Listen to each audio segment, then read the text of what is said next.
Hi guys, welcome back. I wanted to talk to you today about the most transformative period of time that I have experienced in my body composition journey so far over the last 10 years or so.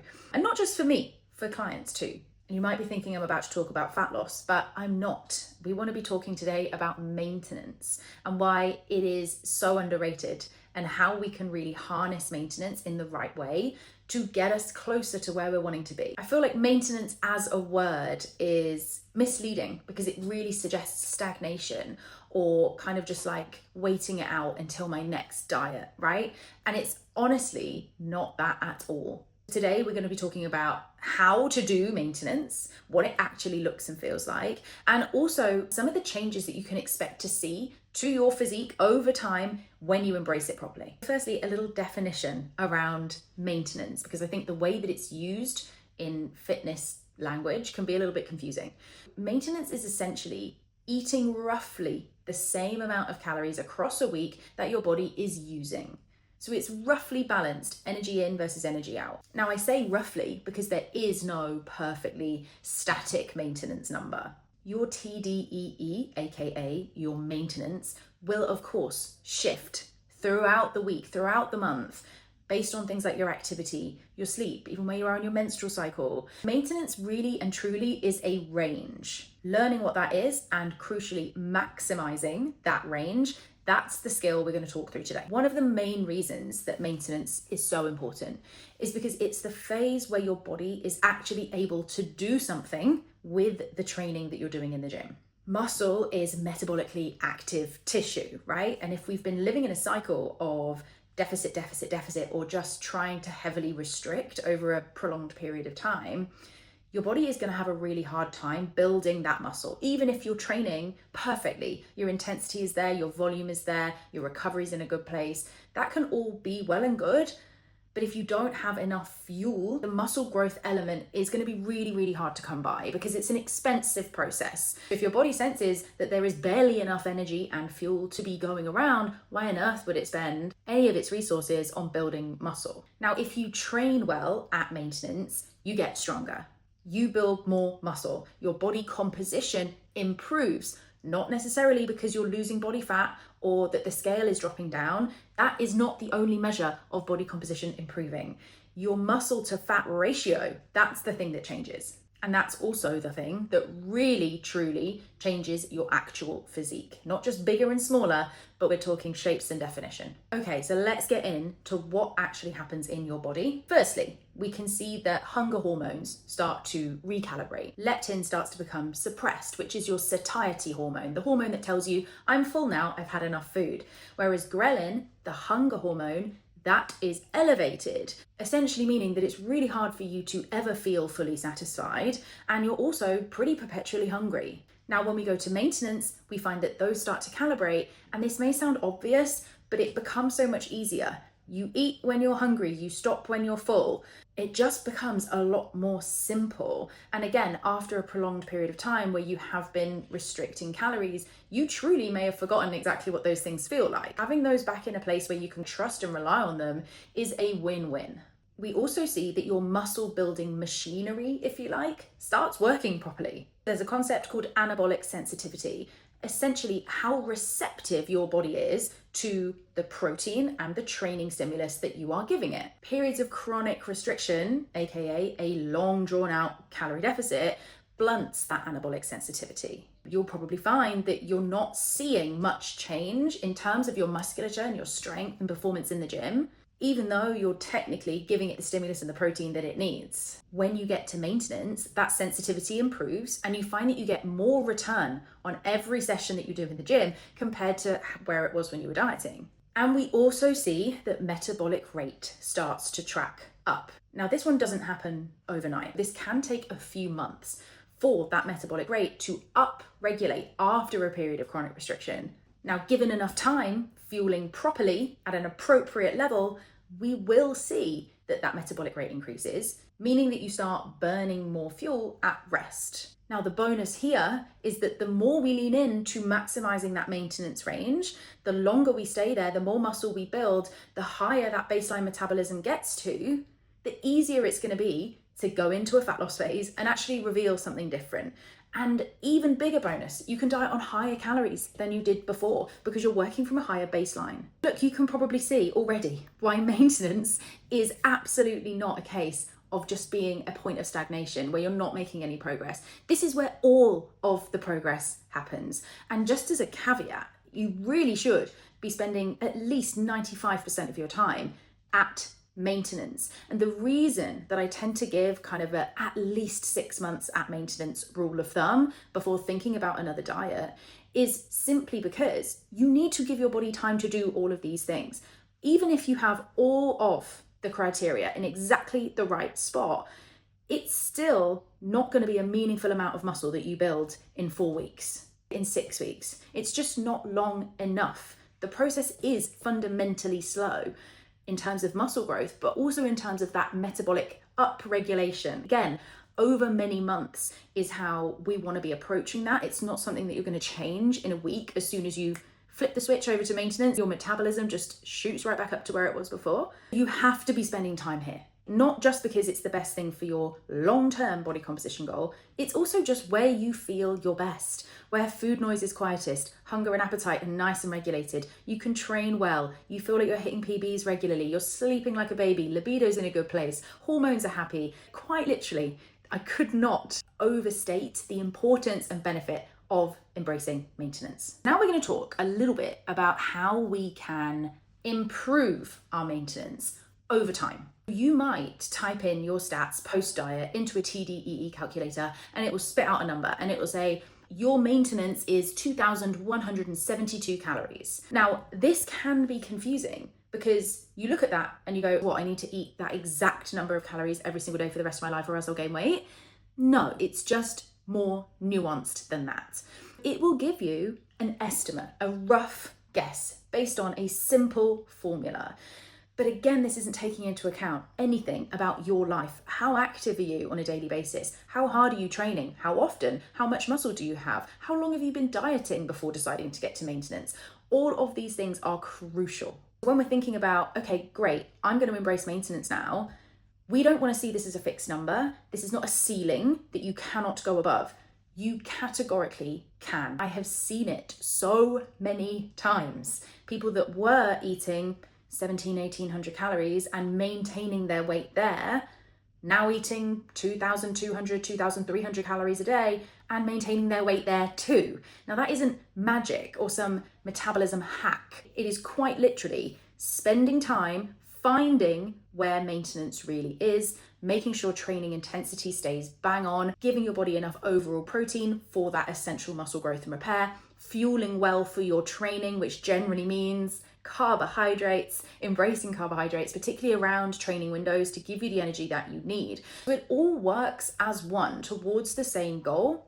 And with that kind of approach and the right kind of structure around it, you absolutely can increase your maintenance calories. And this is actually my preferred approach to muscle growth. This is quite literally just the way I coach, okay? It's not to say that other approaches are wrong. This is my personal preference. I prefer this to prescribing a straight surplus. The reason that I prefer that is, firstly, we are not athletes. We are Gen Pop people who like to go to the gym, who like to train hard, who just want to look and feel a bit better. All of that is great, but we're not in a rush to pack on as much muscle as physically possible in a finite amount of time, because in 6 months I'm going to be stood on a stage and I'm going to need to compete with other bikini athletes. That's not where we are. We also probably, again, thinking about the people that I tend to work with, they have other things in their life outside of fitness. It's a nice little chunk of their life, but they don't dedicate their entire life to fitness. They're not weighing their fats out to the gram every single day without fail. That's not the reality for the people that I work with or for me. I would much rather think about the maintenance approach and maximizing that rather than giving them a surplus. People massively overshoot how much food they need to be eating in a surplus. The whole idea of bulking, yes, it is effective. Yes, you will likely build muscle more quickly if your nutrition is dialed, if it is dialed in.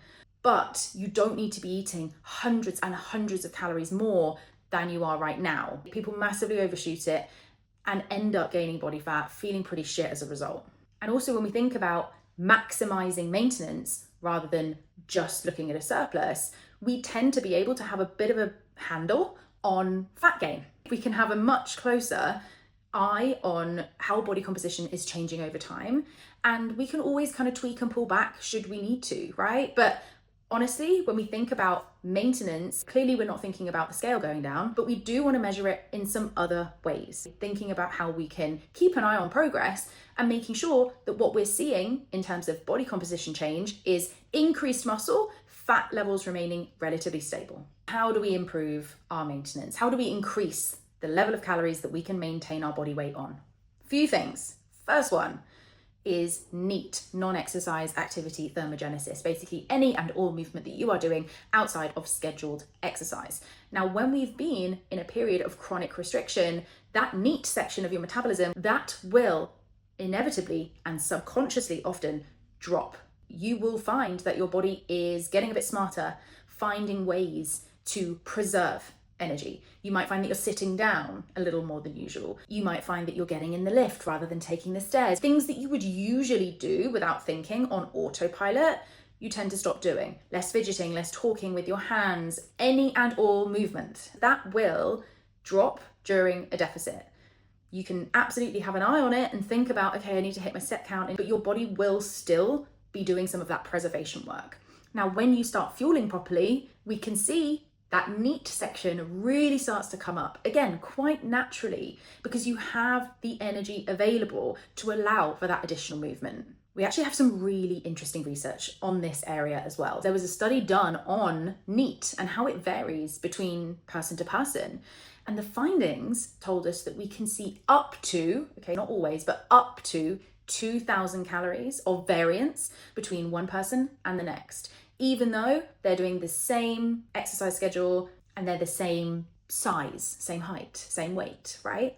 So that is huge. It can have a big impact. So the second one can sound a little bit scary, and it's the concept of adaptive thermogenesis. This is a real physiological response to losing weight, losing body weight.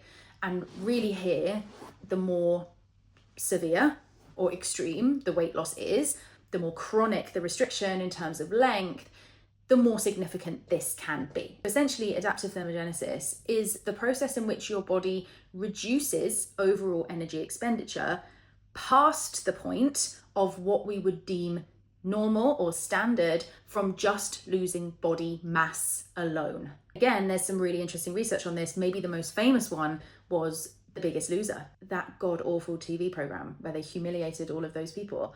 So they followed up on the contestants, and 6 years later, most of them had regained the weight. Perhaps not surprising, thinking about the methods in which they used to elicit the weight loss in the first place. But perhaps more surprisingly, they noticed that baseline metabolism was lower than they would expect it to be for someone of that height and weight. I'm not trying to tell you that to scare you, right? Never diet because your metabolism might adapt past the point that we would deem appropriate. I'm telling you because you might have experienced this before, right? You go into a diet, you lose some weight, and you then start exiting that diet, eating what you would deem an acceptable level of calories.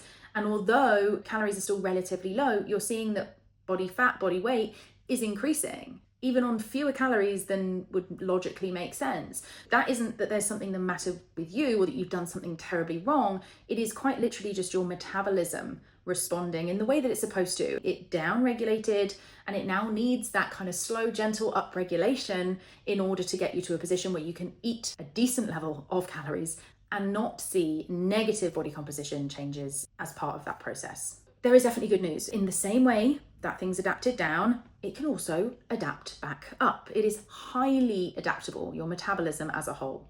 And as long as we spend a decent amount of time fueling and ideally thinking about the next one, we will absolutely see that any of that adaptation improves over time. The next one that I'd alluded to is lean body mass, aka our best friend, muscle. So muscle tissue is metabolically active. It requires around 13 kilocalories per kilo of muscle to just exist. Just you sitting there with muscle on your frame, it is metabolically active in a way that adipose tissue or fat tissue is not. And you might be thinking, ooh, 13 calories for a kilo of muscle mass, which I know is really hard to build. great. Put on a few kilos of muscle and maybe I'll be able to eat an apple extra, right? I know it sounds small, but it does make a difference. It does add up. And also that doesn't take into account any of the energy required for the recovery process when you are actively training. So there is a little bit of extra metabolic effect on having more muscle on your body than it just sitting there existing. I think we've all agreed it's a bloody good idea to be maximizing your maintenance range. And hopefully I've explained what the physiological process is within the body and why it's my preferred approach compared to a straight surplus, as an example. This is where we think about how do we actually do it in practice. Let's take my personal approach, okay? There are, again, lots of ways that people may approach this and they will obviously differ depending on coaching style. But for me, we will start off after a diet at a conservative maintenance, aka a little lower than I know they'll be able to maintain on. Now, this obviously depends heavily on the person. How able are they? How experienced are they to train with the right kind of intensity consistently? How is their nutritional IQ? Are they someone who is going to respond well to specific carb timing strategies around training windows, for example, who always hits their protein target? All of this is going to differ massively from client to client. But when we think about the principles, we'll start off at that conservative end for a couple of reasons. Psychologically, it's helpful for people to not take an enormous jump overnight. Can be a little bit scary, can be a little bit daunting. So we don't want to kind of add any extra anxiety around that. Secondly, just digestively, our body tends not to like us eating 600-700 calories extra every day overnight. A smaller jump initially to the lower end of what I would imagine is the maintenance range is where we start.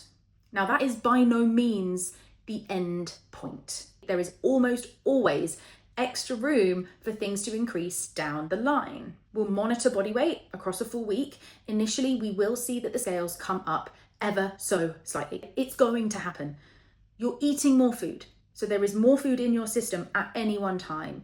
You've also likely bumped carbs up a little bit. Every 1 gram of carb brings 3 grams of water. Again, that's going to weigh something. You're probably training a little bit harder. Again, more glycogen running around your body, helping with that repair process. So scales may creep up ever so slightly, but then crucially, they will stabilize. It will be that undulating line that you know and love, but it will start to track horizontally.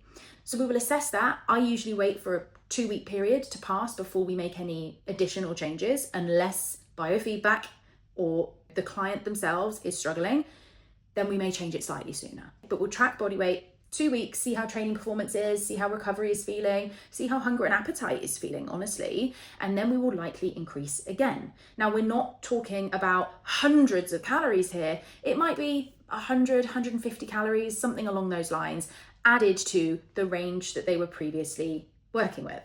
Now, we will rinse and repeat that process as biofeedback allows. Hunger and appetite's in a good place, you're smashing your training, your weight is remaining relatively stable, the person feels good, they're looking at their progress photos, somehow they look leaner from all the carbs that they've started to introduce, and they can see that their muscles are a little bit fuller. As long as all of those lights are turning green for us, we can absolutely continue to increase as needed. And that process can often mean that women who started off maybe before they met me, let's say eating 1,800 calories, can now eat maybe closer to 2,200, 2,300, 2,400 calories. Totally depends on the person, of course. But along the way, because we're capturing things like progress photos, we're capturing things like measurements in key areas where you maybe know that you gain body fat quickest. For me, I know that is around my lower tummy. Taking a hip measurement, probably a good idea when we're initially reversing up to a maximized maintenance range, taking progress photos, seeing that physique is improving, if anything. Now, of course, if you're measuring all of those things, there is no risk of you overshooting it, particularly if you're working with a coach. You are consistently looking at the data. You can see the trends. There is, in my view, no reason to feel too nervous about this process, as long as you're capturing the right kind of data and interpreting it in the right way. Now, to set some expectations around what you can expect during maintenance, I've kind of spoken about the physical progress markers already. We would expect weight to remain roughly stable. body fat levels to remain roughly stable, muscle mass and muscle appearance and training performance and recovery all on the up. Now, when it comes to how much progress should I be seeing, it's kind of how long is a piece of string. Again, it depends on the person, but something that I tend to do is take progress photos once every 4 weeks. Muscle growth just categorically does not happen significantly any quicker than that. And again, even then, if you're really experienced, you might not see any changes, honestly, month to month, and you might be looking more like 6 months. So the time frames really vary, but I would be looking for ever so slight, ever so subtle changes to progress photos month to month.